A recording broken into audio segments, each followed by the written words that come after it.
Right, welcome to October's allotment walkabout. We'll start in the greenhouse because it's quite windy today and you might hear wind noise on the video. We've cleared the greenhouse and we've put a barrow full of compost from the compost bins, and we planted some broad beans and some mizuna. And we've still got a pepper growing here, and there's just one just growing nicely there, so we'll just leave that for a little bit longer. But I'm showing you this because we've always grown things like broad beans and peas in the greenhouse over winter, because it's a good place as it stays relatively frost free and obviously warmer than the outside temperatures during the winter months. Even though it's an unheated greenhouse, we've always had good successes with things like peas and broad beans in here. Another good tip is to always fill your watering cans and leave them in the greenhouse, because that will raise the temperature a bit, so that when you are watering your crops in here, they don't get shocked by using cold water directly from the rain butts.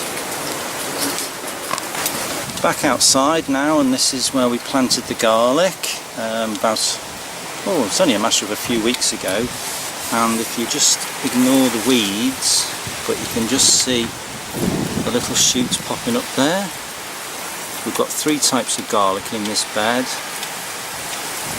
purple varieties, white varieties, and we've also got an elephant garlic.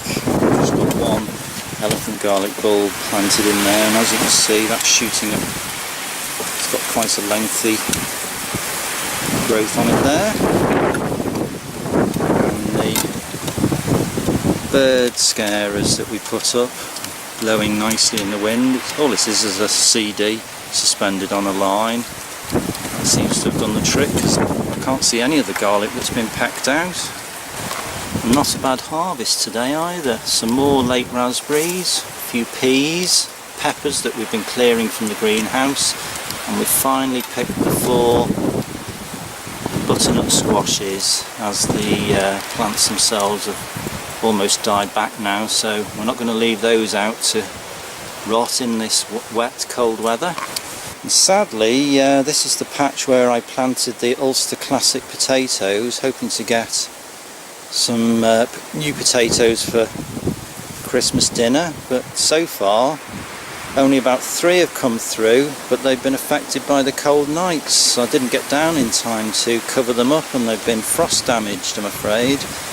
But we can't see any other growth on any of the other rows that we planted, but I'm going to leave this and see what happens.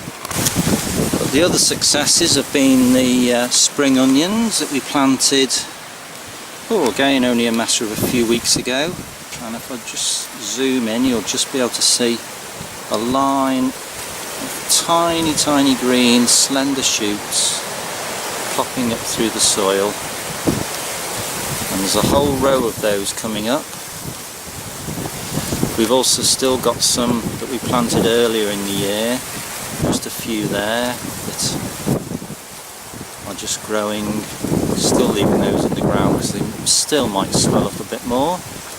But the winter onions, the Senshu and red winter onions, are doing really well. I think I've got 100% success rate on those, and those have come up, as you can see. They've got nice tall shoots on them, and they'll do really well over winter. The carrots I'm still keeping under fleece, and they've got it's hard to tell through the fleece, but I can assure you they're almost as tall as that tunnel, so we'll be having a peek at those soon. And here we've got the kale, and what else have we got in here? Cabbages in here, sorry. Got cabbages in here, all netted or off to keep the birds away. We get quite a lot of pheasants here, and it can be a bit of a troublesome pests. On this side we've got kale, and I think another cabbage variety in there. out in the green close tunnel there. We do use a variety of protection.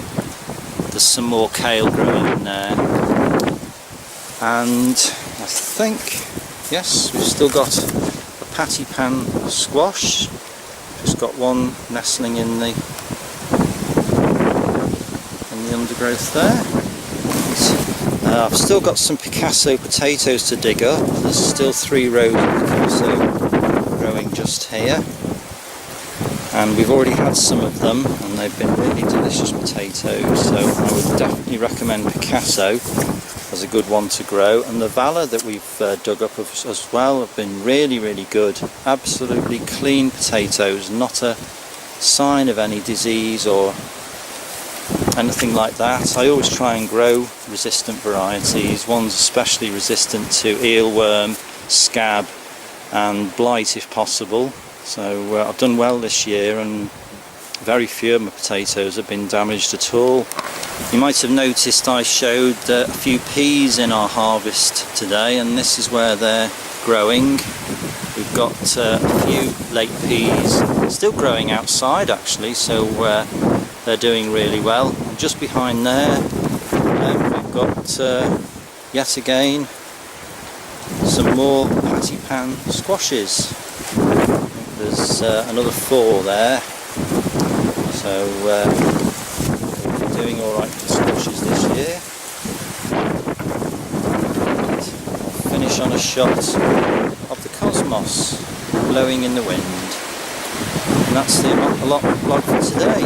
Thank you for watching.